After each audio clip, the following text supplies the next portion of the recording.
Nós leremos a palavra de Deus para meditação nessa noite, no livro dos Atos dos Apóstolos, no capítulo 22, versículo 12 ao versículo 16.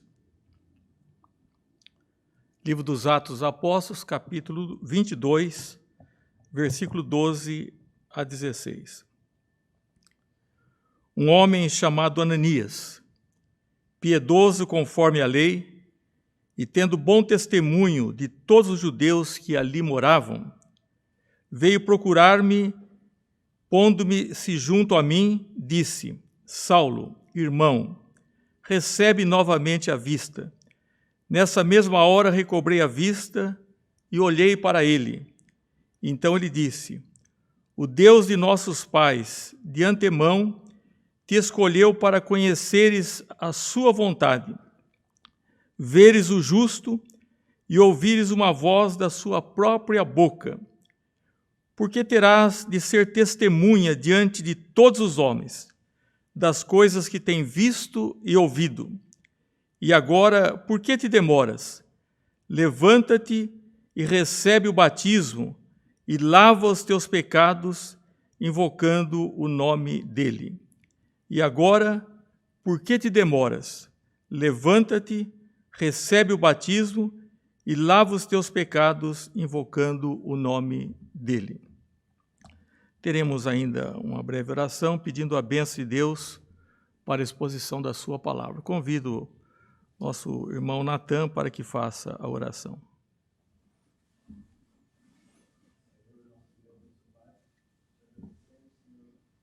Por mais este culto que o Senhor esteja abençoando, ó Pai. Fale conosco, Senhor, através do nosso pastor, Senhor, pela mensagem que toque o nosso coração, ó Pai. Esteja sempre conosco, nos abençoando, ó Pai, e que nós podamos sempre estar ouvindo, Senhor, da Tua palavra. Agradecemos por tudo, Senhor, em nome de Jesus. Amém. Amém. O tema da mensagem dessa noite encontra-se na parte do texto que diz: Por que te demoras? Por que te demoras? Palavras dirigidas a Saulo, que veio posteriormente a ser chamado Paulo, que fluiu dos lábios de Ananias, um homem piedoso, dizendo: Por que te demoras? Levanta-te, recebe o batismo, lava os teus pecados, invocando o nome dele. Quando Deus chamou a Moisés para a grande obra da sua vida, a libertação do povo do Egito, Moisés tentou se esquivar, ofereceu várias objeções, e Deus respondeu a todas, declarando-as inválidas. Moisés disse: Quando eu me apresentar diante de Faraó e disser, disser ao povo, Deus de seus pais me mandou, e eles dirão: Qual é o seu nome? Então Deus revelou o seu nome. Também ele colocou diante deles a possibilidade do povo argumentar que Deus não havia aparecido a ele como de fato apareceu.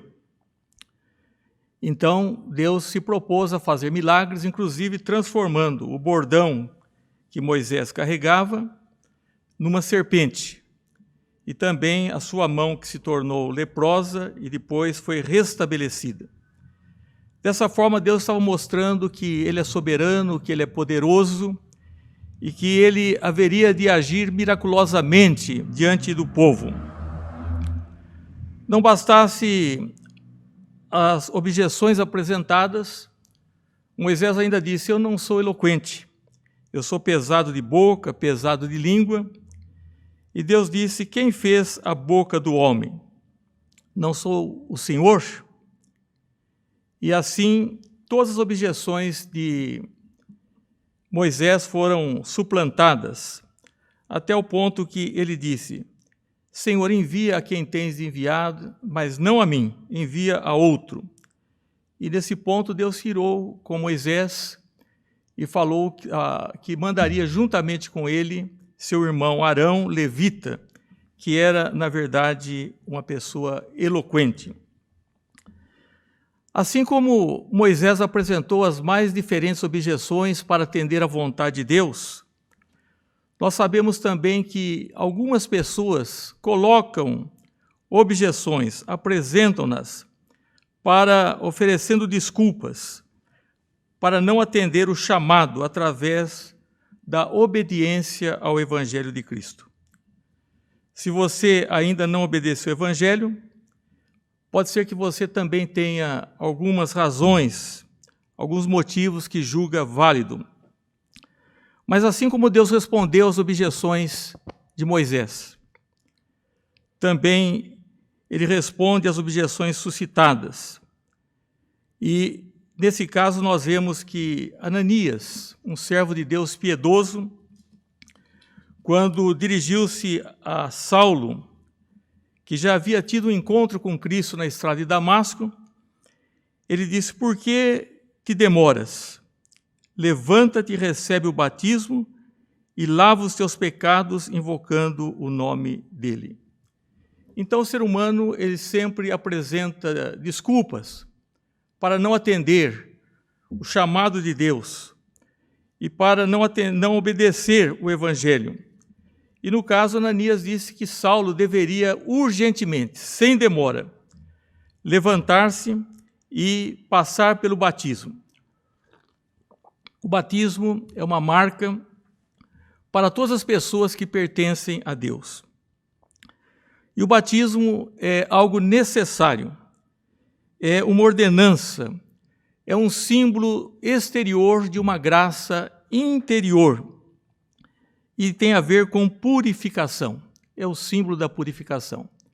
Por isso Ananias disse: lava os teus pecados. A Bíblia se refere a isso como o lavar regenerador do Espírito Santo. E é, na verdade, um testemunho público de um compromisso com Deus e a sua igreja aqui na terra. Mas muitas pessoas são lentas para atender esse chamado e apresentam algumas objeções que queremos aqui considerar. Alguns dizem: mais tarde, porque não agora. Vamos deixar para outra oportunidade. Vamos deixar para outra oportunidade. A procrastinação é uma arma nas mãos do adversário de Satanás. Ele se deleita em usá-la nas mais diferentes épocas da vida do ser humano. Com 12 anos, alguém dirá: eu sou muito jovem para pensar sobre Deus. Eu sou muito jovem para pensar sobre Deus. Nós vemos que Jesus, aos 12 anos, foi encontrado no templo, ele que subia com seus pais, que seus pais participavam anualmente da festa da Páscoa, e dessa vez ele foi com seus pais. Ele tinha 12 anos quando foi encontrado no templo. Aos 18 anos, alguém dirá: eu sou muito inteligente para aceitar o ensino e a pregação da igreja. Tudo que se fala ali sobre Deus, e a pessoa então é cheia de teorias. Aos 22 anos, alguém dirá: estou muito feliz, não é o tempo de pensar em Deus. Aos 25, muito ocupado, vou deixar para mais tarde. Aos 30, muito presunçoso, e tenta suprimir a ideia da existência de Deus e da sua soberania. Aos 40, estou cansado para pensar sobre isso. Aos 50, muito ocupado. E aos 60 anos, às vezes, pode dizer: eu estou já velho e cheio de problemas. E com frequência a morte chega inesperadamente. E então é tarde demais. Agostinho, ele, quando teve o encontro com Deus, ele orava: Senhor, me transforma, mas não agora. Me transforma, mas não agora. Felizmente, Deus rompeu as barreiras do seu coração. E então ele pôde aceitar o propósito de Deus para a sua vida. O escritor Eclesiastes, Salomão, disse: lembra-te do teu Criador nos dias da tua mocidade, antes que venham os maus dias e cheguem os anos, os quais irá não tenho neles prazer, antes que escureça o sol, a lua e as estrelas do esplendor da tua vida. isso é, quando a sua vida venha a perder o brilho, e torne a vir as nuvens depois do aguaceiro. No dia em que tremerem os guardas da casa os teus braços, quando os braços estiverem trêmulos, se curvarem os homens outrora fortes, as tuas pernas já não têm a firmeza de outrora, e cessarem os teus moedores da boca por já serem poucos, os dentes, e se escurecerem os teus olhos nas janelas, quando a vista também tiver diminuída, a visão, e teus lábios, quais portas da rua, se fecharem, no dia em que não puderes falar em alta voz, já a pessoa não tem mais a potência da voz, e levantares a voz das aves, e todas as harmonias, filhas da música, te diminuírem, quando já se começa a levantar muito cedo e perder também o sentido da audição, como também quando temeres o que é alto, e te espantares do caminho, quando o medo da altura e o temor pelo caminho, e te embranqueceres como floresce amendoeiros, cabelos brancos, e o gafanhoto te for um peso, perder todo o vigor e perecer o apetite, porque vais à casa eterna, e os pranteadores andem rodeando pela praça. Antes que se rompa o fio de prata e se despedace o copo de ouro. Era uma lâmpada presa a um cordão de ouro, e diz, e quebra o cântaro junto à fonte, e se desfaça a roda junto ao poço. A fragilidade da vida. E o pó volte à terra como era, e o espírito volte a Deus que o deu. Assim o pregador, ele alerta, antes que cheguem os dias da velhice, a pessoa deve tomar uma decisão por Cristo Jesus. A procrastinação pode ser algo fatal na vida de um ser humano. Se nós soubéssemos que da existência de um explosivo em nossos lares, nossas casas, nós correríamos para solucionar o problema antes que fosse detonado. Da mesma forma, alguém que é diagnosticado com uma doença cruel corre para o tratamento. Então, nós nos preocupamos muito com o nosso corpo, mas não com a nossa alma.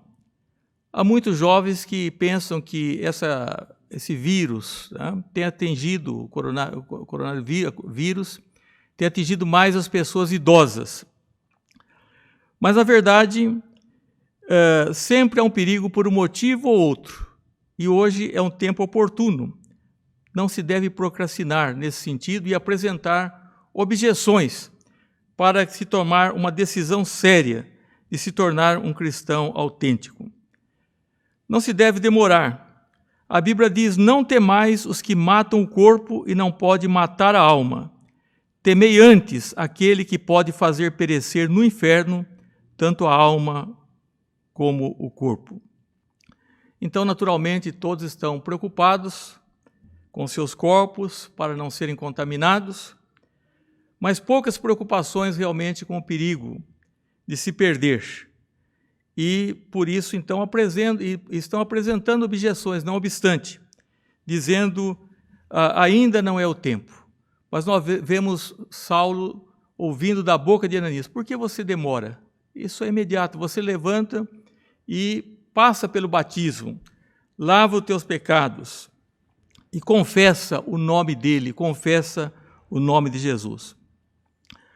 Uma outra objeção que nós temos ouvido é pessoas que dizem, não sabemos ainda o suficiente, precisamos aprender muito mais.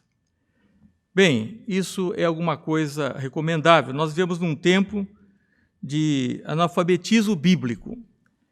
Mas ser cristão envolve um processo de crescimento. Nós, no início, não sabemos muitas coisas. Nós nos tornamos discípulos de Jesus.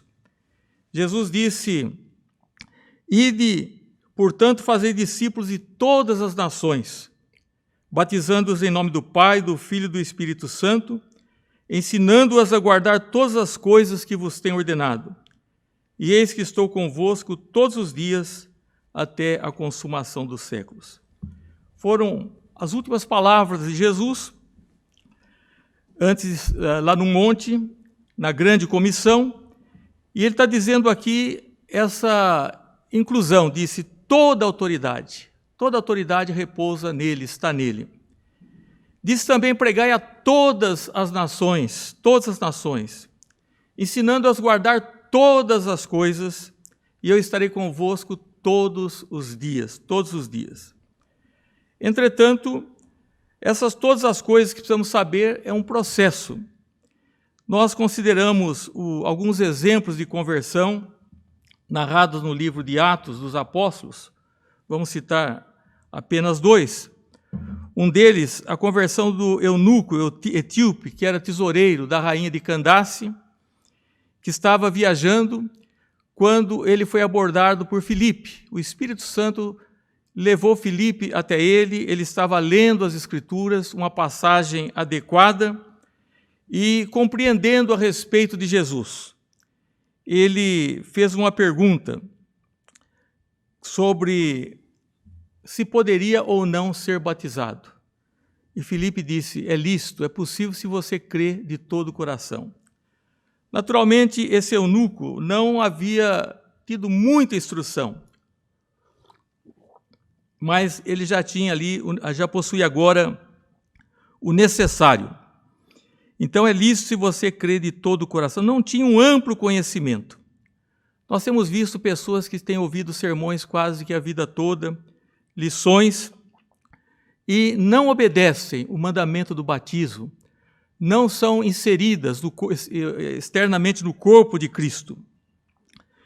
E se uma pessoa se sente condenada, que está em pecados, e ela sabe que Cristo se ofereceu na cruz pelos seus pecados, ela pode receber os benefícios da sua morte.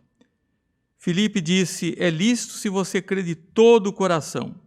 Há também um outro caso típico no livro dos Atos dos Apóstolos, de um carcereiro que ouviu Paulo e Silas cantarem durante a noite, a louvarem a Deus, houve um terremoto, e ele, julgando-se perdido, ele gritou, que farei para ser salvo?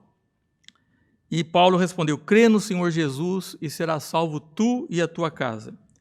Em ambos os casos, as pessoas foram de imediato conhecedoras e já receberam o batismo.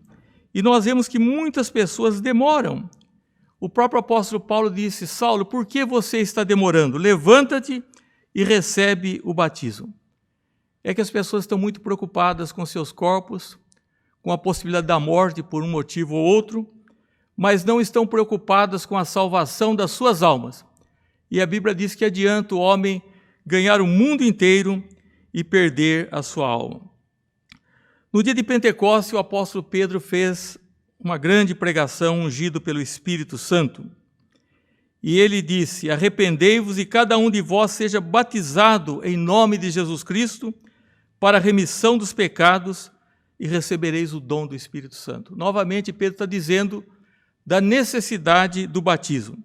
O batismo importa num testemunho público de que há, na verdade, uma transformação, uma mudança de vida. Ainda no livro de Atos encontramos, ora, não levou Deus em conta os tempos da ignorância.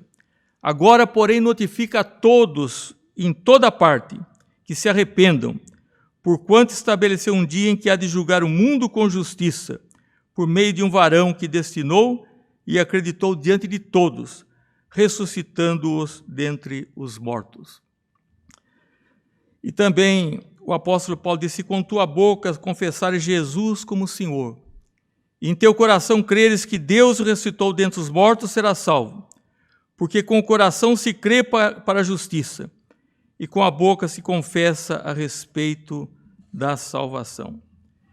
De sorte que a pessoa que crê, que confessa, então ela obedece o mandamento do batismo, a um compromisso real e sincero, e também ela promete, diante de Deus, cumprir aquilo que nós encontramos no livro do Apocalipse.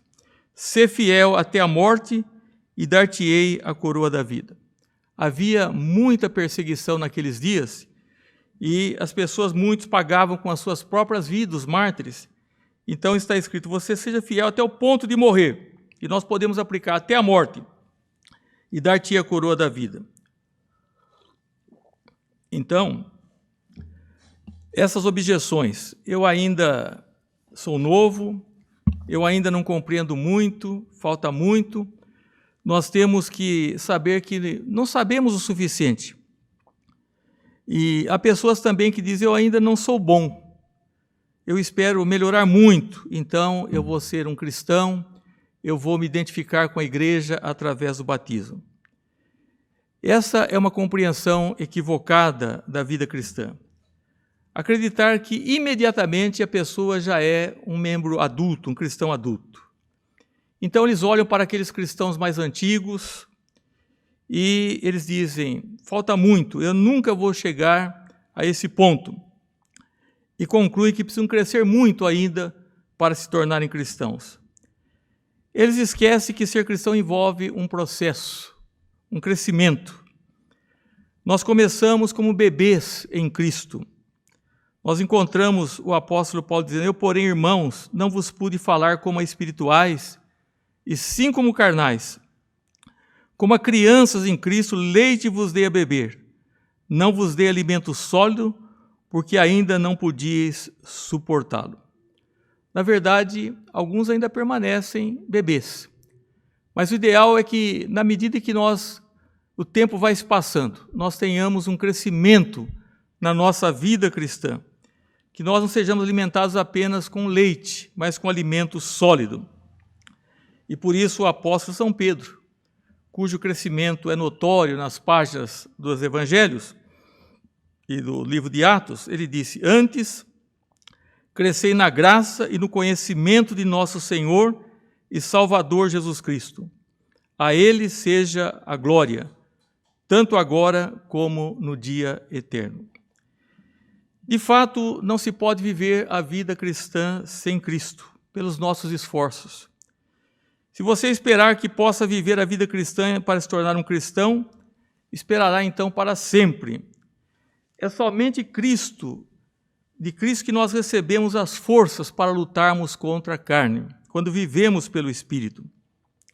Porque diz, porque se viverdes segundo a carne, caminhais para a morte, mas se pelo Espírito mortificardes os feitos do corpo, certamente vivereis. E as magistrais palavras do grande apóstolo Paulo que disse, tudo posso naquele que me fortalece. Então, adiar a obediência a Cristo até que a vida esteja em ordem é temerário. Precisamos de Cristo, de sua força, para reformar, para transformar as nossas vidas, para que cresçamos à sua semelhança. Ele, o varão perfeito, ele, o padrão. Então, são as desculpas, objeções que nós costumamos ouvir. Ainda não, deixar para mais tarde, eu ainda não sei o suficiente, eu preciso aprender mais, ou eu não sou bom o suficiente, eu preciso crescer para depois assumir um compromisso. Mas há uma objeção que nós ouvimos mais constantemente. É de que na igreja existem muitos hipócritas. E é verdade. Há hipócritas na igreja. Há hipócritas na política. Há hipócritas no ambiente de trabalho, no ambiente acadêmico, nos clubes, nos estádios. Mas isso, o fato de ter hipócrita em toda parte, não tem impedido as pessoas de participarem de atividades laborais, acadêmicas e esportivas. Não serve de desculpa para ninguém continuar na sua incredulidade. Na verdade, é meramente uma objeção, porque a pessoa quer viver na vida de pecado e na sua falsa moralidade, tentando acusar aos demais. Existem hipócritas em toda parte. Entretanto, é melhor passar a vida na igreja com alguns hipócritas, porque há muita gente boa, muita gente sincera em todas as igrejas. Aliás, existe uma só igreja, a Igreja de Cristo. Mas nas igrejas particulares também existem pessoas boas.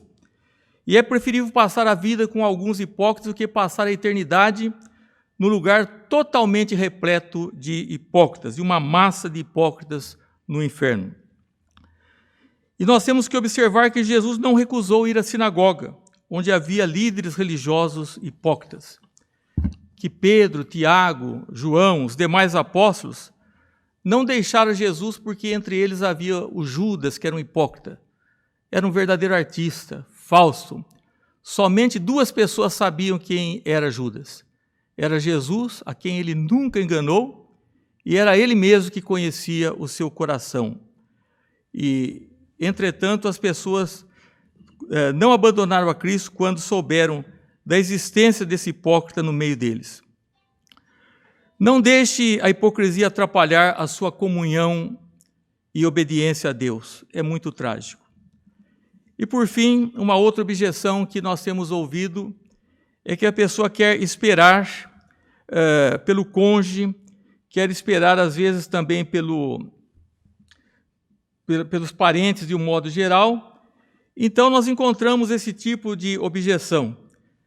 Nós encontramos no Evangelho de Lucas, no capítulo 9, versículos 57 e 62, exemplos de objeções de pessoas. Diz aqui que ele estava seguindo quando alguém disse: seguir-te-ei onde quer que fores. Essa pessoa não foi chamada. Ele se propôs, ele resolveu seguir a Cristo. E ele não pensou nas dificuldades, pensou apenas nas vantagens, talvez olhando os milagres de Cristo, como esses falsos pregadores estão pregando atualmente, e que as pessoas não sabem realmente o custo da vida cristã, apenas promessas vazias. Mas Jesus colocou diante dele o seguinte: as raposas têm seus covis, as aves dos céus ninhos, mas o Filho do Homem não tem onde reclinar a cabeça. Então, esse homem pensou apenas nas preciosidades. Ele não pensou no custo de seguir a Cristo. Aliás, nem foi chamado para segui-lo. Ele mesmo se propôs: eu vou seguir-te. Outro disse, esse recebeu um chamado. Jesus disse a ele: segue-me. E ele, porém, respondeu: permite ir primeiro sepultar meu pai. Mas Jesus lhe insistiu: deixe os mortos sepultar os seus próprios mortos, tu, porém, vai e prega o reino de Deus. Esse segundo tinha uma prioridade: deixa primeiro. E nós sabemos que, em relação a Cristo, a prioridade é para Deus. Não existe nada que possa se antepor. Deixa primeiro. Jesus falou: não, deixa os mortos. Talvez seu pai não fosse ainda morto, com certeza, mas ele queria primeiro enterrar o pai. É uma preocupação que muitas pessoas que conhecem o Evangelho às vezes ficam pensando: mas o que meu pai vai pensar? Nós temos obrigação para os nossos pais. Mas Jesus disse: deixa os mortos enterrar os seus mortos. É o que acontece muitas vezes. Não resta muitas pessoas a não ser fazer enterros, às vezes enterros massivos, de pessoas muitas vezes mortas biologicamente, mas na verdade também mortas espiritualmente, porque mesmo aqueles encarregados desses sepultamentos também estão numa condição de morte espiritual. E por fim, um disse: seguir-te-ei, mas deixa-me primeiro despedir-me de casa. Jesus disse: ninguém que, tendo posto a mão no arado, olha para trás, é apto para o reino de Deus. Deixa-me primeiro despedir-me dos de casa. Esse também tinha uma prioridade: a família. E nós sabemos que muitas famílias fazem chantagem emocional com pessoas que querem servir a Deus fielmente. Para que ir à igreja dominicalmente? Se você vai pela manhã, por que ir à tarde? Por que levar tão a sério? Há tantas coisas que podemos fazer. E Jesus disse que o inimigo dos homens seria os da sua própria casa, porque muitas vezes o cônjuge ou o familiar é que coloca empecilhos. E Jesus disse: olha, alguém que pôs a mão no arado não pode olhar para trás. Aqueles que já viram alguém trabalhando com arado sabem da necessidade do alinhamento. Aqui, então, a pessoa que tomou uma decisão, que já venceu todas essas desculpas, essas objeções, de que ainda é cedo, de que ainda não sabe muito, de que ainda tem que mudar muito para aceitar, ou que na igreja está cheio de hipócritas. Mas aqui nós encontramos que a pessoa que já colocou a mão no arado não tem que olhar para mais nada, vai seguir em frente. porque quando alguém se apresenta diante de Deus, ou se apresentar diante de Deus, não vai através de grupos familiares, não vai através de células, mas ele vai pessoalmente, individualmente. O apóstolo Paulo disse: pois cada um de nós dará conta de si mesmo a Deus. E também diz: porque importa que todos nós compareçamos perante o tribunal de Cristo, para que cada um receba segundo o bem ou mal que tiver feito por meio do corpo.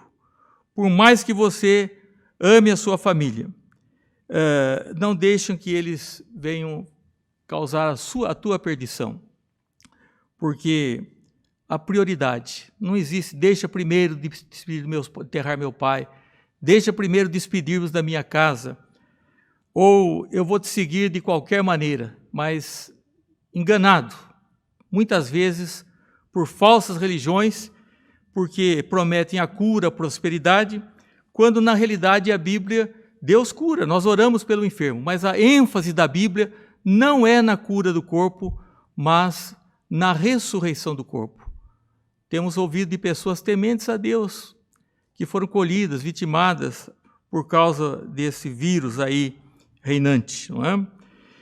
E nós não pregamos um falso evangelho, e não queremos atrair multidão à custa de uma falsa pregação.